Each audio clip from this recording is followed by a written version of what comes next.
Hello student, this is सागर राजवंशी और आज हम करेंगे 12th क्लास का इंट्रोडक्शन। कि अगर आप 12th पॉलिटिकल साइंस के स्टूडेंट्स हो, अगर आपने 11th के अंदर पॉलिटिकल साइंस पढ़ी है तो बेसिकली आपको जानना ज़रूरी है बच्चों कि 12th में हमारे पास क्या सिलेबस है, क्या पैटर्न है और किस टाइप से बुक्स का डिस्ट्रीब्यूशन है। तो जानते हैं बच्चों बिना देरी किए हुए। तो बेसिकली बच्चों 12th की जो पॉलिटिकल साइंस है, आपने 11th के अंदर क्या पढ़ा कि जो हमारी पॉलिटिकल साइंस है उसका इंट्रोडक्शन कि भाई कॉन्स्टिट्यूशन या फिर संविधान होता क्या है और कैसे देश चलता है, ये सारी चीज़ें हमने पढ़ ली। अब 12th के अंदर हमने जानना है पॉल साइंस को थोड़ा नेक्स्ट लेवल पे लेके चलते हैं, है ना, कि लाइक वर्ल्ड के अंदर लोग किस तरीके से पॉलिटिक्स करते हैं और इंडिया के अंदर किस तरीके से पॉलिटिक्स हुई है। तो बेसिकली जो 12th की बुक्स हैं बच्चों, उनको दो पार्ट्स के अंदर डिवाइड किया गया है। पहली को बोलते हैं समकालीन विश्व राजनीति, मतलब वर्ल्ड पॉलिटिक्स, कि मतलब ग्लोबली वर्ल्ड के अंदर किस टाइप की पॉलिटिक्स चलती आ रही है और किस टाइप की पॉलिटिक्स आज के टाइम पे है। और सेकेंडली बुक का नाम क्या है बच्चों, स्वतंत्र भारत में राजनीति, की after the independence of India, कि इंडिया के अंदर किस टाइप की पॉलिटिक्स है, फिर किस प्रकार की राजनीति हुई है। तो बेसिकली बच्चों ध्यान देना, आपको दो बुक्स हैं, एक वर्ल्ड पॉलिटिक्स, एक इंडियन पॉलिटिक्स। एक के अंदर विश्व की राजनीति जाननी है, एक के अंदर इंडिया की राजनीति जाननी है। अब जानते हैं थोड़ा सा हमारे सिलेबस के बारे में।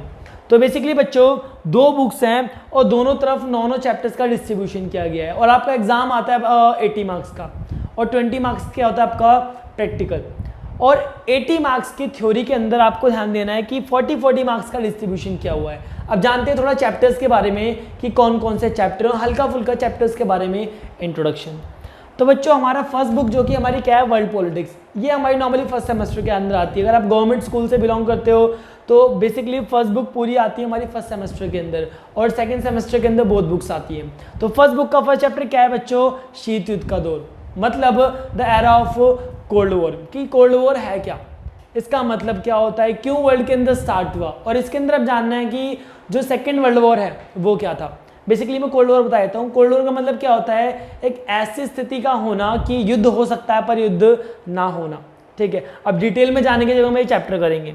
सेकंड चैप्टर बच्चों बोलता है दो ध्रुवीयता का अंत, की वर्ल्ड के अंदर ऐसा हुआ कि दो बड़ी महाशक्ति आई, दो बड़ी सुप्रीम पावर आई और कुछ कारण हुए जिसके चलते एक खत्म हो गई, अब एक महाशक्ति बची, इसका नाम है अमेरिका।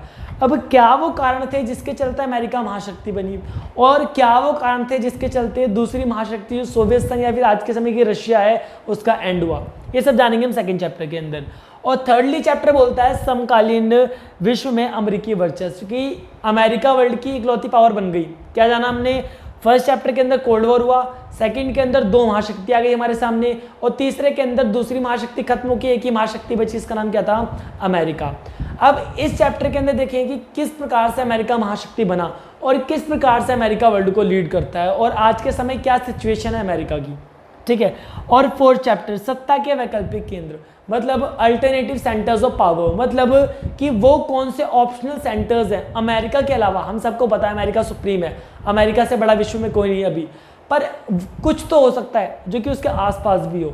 तो वो आसपास के जो ग्रुप्स हैं या फिर कोई इंडिविजुअल नेशन है उनके बारे में जानेंगे इसके अंदर, कि वो कौन सी चीज़ें हैं जो कि कंपटीशन दे सकती है अमेरिका को किसी भी टर्म के अंदर। फिफ्थ पॉइंट बोलता है बच्चों समकालीन विश्व में दक्षिण एशिया, मतलब आज के समय भारत और भारत के पड़ोसी देशों की स्थिति इंडिविजुअल जानेंगे और भारत के साथ जानेंगे इनके रिलेशन की, किस टाइप के रिलेशन है इनके भारत के साथ। तो ये था हमारा फिफ्थ चैप्टर। इसी टाइप से सिक्स चैप्टर आता है, इसका नाम क्या है, अंतर्राष्ट्रीय संगठन, मतलब इंटरनेशनल ऑर्गेनाइजेशन। इस बात को ध्यान से समझना कि हमारे देश पे कंट्रोल करती है इंडियन गवर्नमेंट, ठीक है, और इंडियन जुडिशरी हमारे देश के अंदर लाइक जस्टिस प्रोवाइड करती है सभी लोगों को। और उसी प्रकार से देशों के बीच में जो विवाद होते हैं उसको कौन सुलझाता है, हमारा इंटरनेशनल कोर्ट।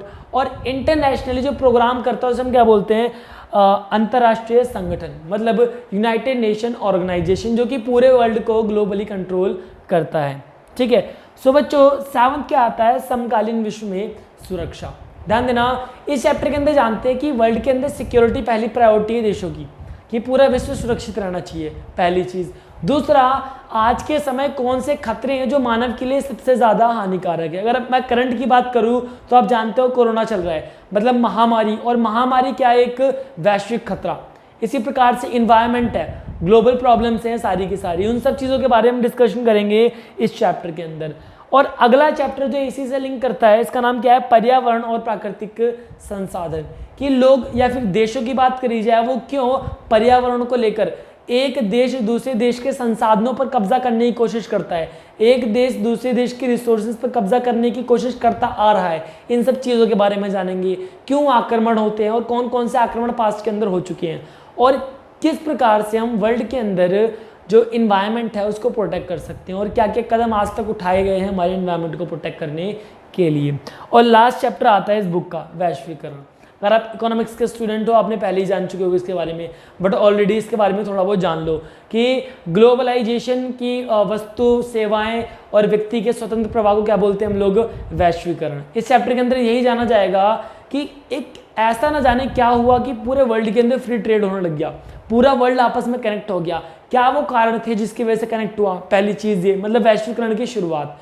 उसके बाद उसके प्रभाव, चाहे वो पॉजिटिव हो चाहे वो नेगेटिव हो, इन सब चीज़ों के बारे में हम डिस्कशन करेंगे इस चैप्टर के अंदर। तो बच्चों क्या आती है हमारी फर्स्ट बुक, मतलब वर्ल्ड पॉलिटिक्स, जिसके अंदर हमने जाना कि कैसे लड़ाई हुई, कैसे एक महाशक्ति हमारे सामने आई, कैसे कह सकते हैं कि दक्षिण एशिया का विकास हुआ, और किस प्रकार से युद्ध और किस प्रकार से शांति करी हम लोगों ने। तो ये क्या थी हमारी वर्ल्ड पॉलिटिक्स।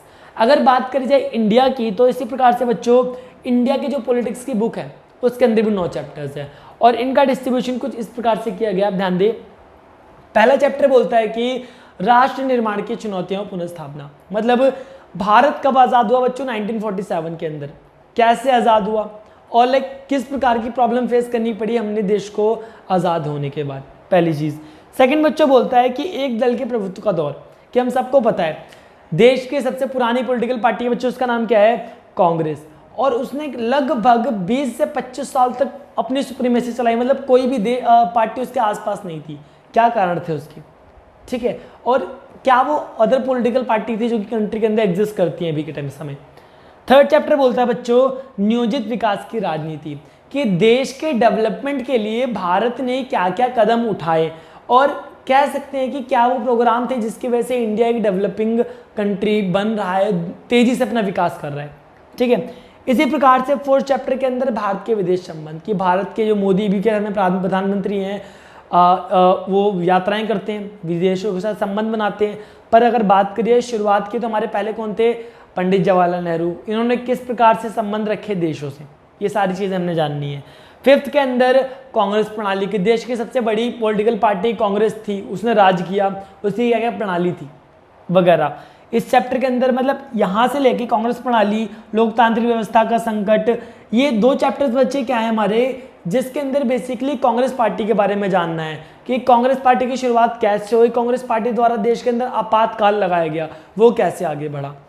आगे बात करते हैं हमारे नेक्स्ट चैप्टर, इसका नाम क्या है, जन आंदोलन का उदय, कि देश के अंदर क्या होते हैं बच्चों, आंदोलन, मूवमेंट, प्रोटेस्ट, क्या वो कारण होते हैं, आंदोलन किए जाते हैं, कौन कौन से फेमस आंदोलन आज तक हुए हैं, और आंदोलन के पीछे क्या उद्देश्य होते हैं, ये सब चीज़ें जाननी है। और नेक्स्ट आता है क्षेत्रीय आकांक्षाएं, मतलब देश के अंदर अलग अलग राज्य मांग करता है कुछ विशेष शक्तियों की, जैसे जम्मू कश्मीर था हमारा, अब नहीं बोलेंगे उसको, अब इन्वॉल्व नहीं करना है किसी भी कंडीशन के अंदर। 7 सिस्टर्स हो गई हमारे, ठीक है, और जो साउथ के स्टेट्स है, तमिलनाडु, जो अपनी लैंग्वेज को लेके प्रोटेस्ट करते हैं, उन सब चीज़ों के बारे में कि क्या वो कारण है, लोग अपने क्षेत्र को पहचान देने के लिए, मतलब रीजनल एस्पिरेशन बोलते हैं, अपने रीजन को एक अलग पहचान देने के लिए ये लोग मांग करते आए हैं। इसी प्रकार से लास्ट चैप्टर आता है भारतीय राजनीति, मतलब भारतीय राजनीति वर्तमान समय में, कि करंट टाइम में जो इंडियन पॉलिटिक्स है, इसके अंदर बेसिकली 2014 के बाद का जानना है, कि जब से मोदी जी हमारे प्राइम मिनिस्टर बने और तब से लेके आज तक 2020 तक की उनके द्वारा क्या क्या कदम उठाए गए और लोगों का उनके प्रति क्या नज़रिया था। तो इस प्रकार से बच्चों में 2 बुक्स के अंदर डिवाइड किया गया है। 80 मार्क्स की थ्योरी है, काफ़ी ईजी है।